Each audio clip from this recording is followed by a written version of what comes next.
Week 29 of the journey, the scale moved again this week, and I also came across a new study about GLP-1 medications that people taking these drugs should probably know about.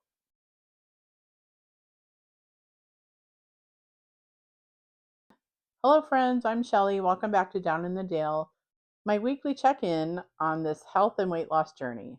Every week, we look at the scale, talk about how things are going, and share a few things I'm learning along the way. Today is Sunday, March 16th, 2026, a crazy day in Weatherland across the entire state of Michigan. I live in a small town in southern Michigan. A lot of people hold up their hand and go, like Detroit's over here, Kalamazoo's over here. My town is right here at the very bottom in the middle, right where Indiana, Ohio state line are.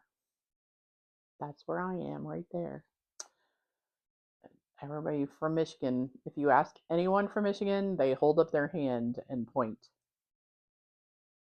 wherever.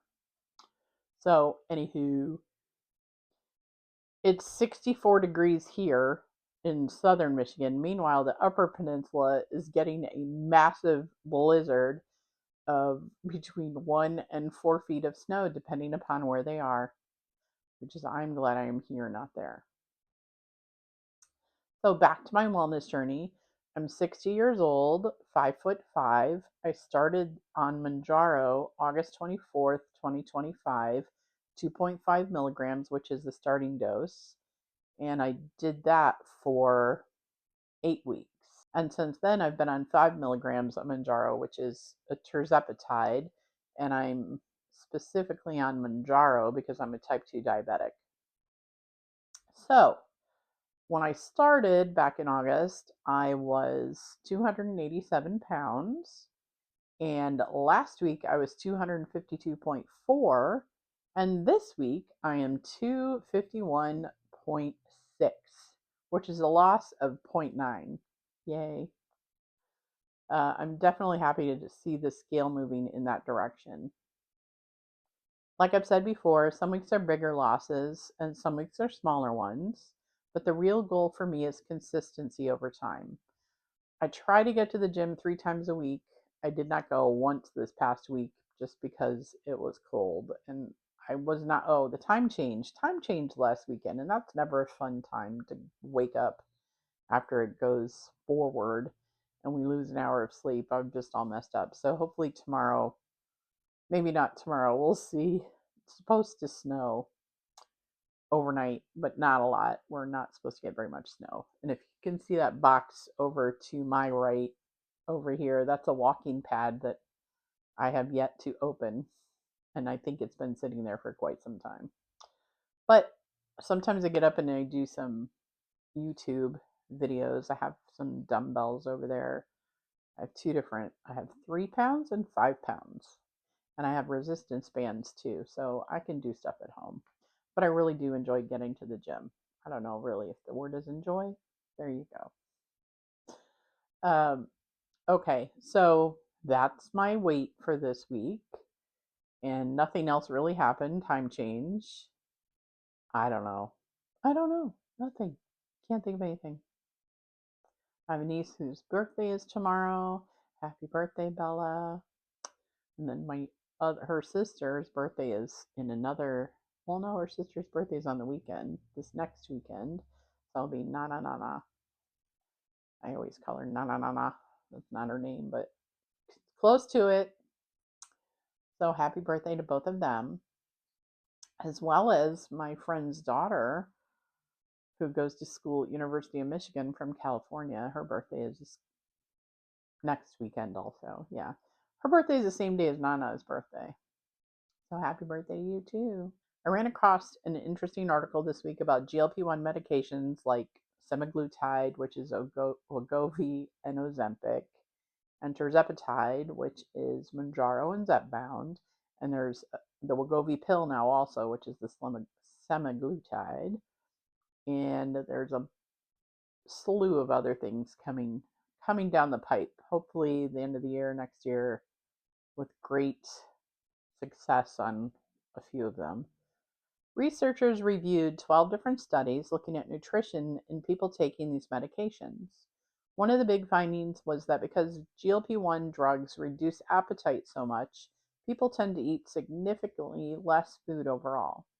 In some cases, calorie intake dropped anywhere from 24 to 39%. That obviously helps with weight loss, but researchers say it also raises another question. When people eat a lot less food, they may not always get enough vitamins, minerals, or protein, which could potentially lead to nutritional gaps. Another concern is that during rapid weight loss, some of the weight loss can come from lean tissue and muscle, not just body fat, which is why those scales are important, the SMART scales, and they kind of help you see your losses in your visceral fat, muscle mass, or gains also, because if you're gaining muscle, that's good. And I actually have gained muscle on this journey. So, anywho, experts say the key is making sure that these medications are paired with good nutrition and exercise. That means focusing on adequate protein, plenty of nutrient dense foods like vegetables, and regular physical activity to help preserve muscle mass. That's why going to the gym is important. Some doctors also recommend monitoring nutrients like vitamin D, iron, and B12, and in some cases, using a multivitamin depending on your doctor's advice. I take a multivitamin every morning. So the takeaway is that these medications can be very effective for weight loss, but they work best when they're combined with healthy eating, exercise, and proper medical guidance, which, eat more vegetables, eat more protein, eat more whole foods. Those things help. And before we wrap things up this week, it's time for another Life in California story. I know that's why you've waited till the end.